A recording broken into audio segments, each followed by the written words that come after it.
Саламатсыздарбы, Куттарабына кызыгуучулар. Мен ошол эле стоянканын жанында, Ош шаарында жүрөм. Бул жерде курт дарактар тигип турат, караңыздар. Эмнеге бул экинчи видеону тартып жатам?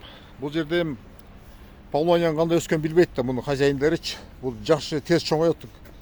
Чоң жалбырак болуп берип, анан чоң көлөк берет да. Чоң жалбырактар болуп. Анан ошого тигип салышкан. Могул 4 жылдан кийин могул жерге батпай калат. Могул жерден бери асфальттарды полностью көтөрүп талкалап салат. Анан буну экскаватор менен чукуп, анан жоготушка туура келет. Вот ошон үчүн парковый зонага тиккен болсаңыздар, тигиндей бордюрадан 3 метрден кем эмес тигиңиздер, Павловния дарактарын. И асфальтты чукуп тиккен болсаңыздар, монда анда расчетун алыңыздар. Бул абдан чоңоюп кетет. 10 жылдан кийин бул жер вообще адам кулаш жетпей турган болуп чоңоет бул дарактар. И аралыктарын баягы айткандай парковый зонага 5 метрден кылып тиксеңиздер да болот. 4 метр жакын болуп калат.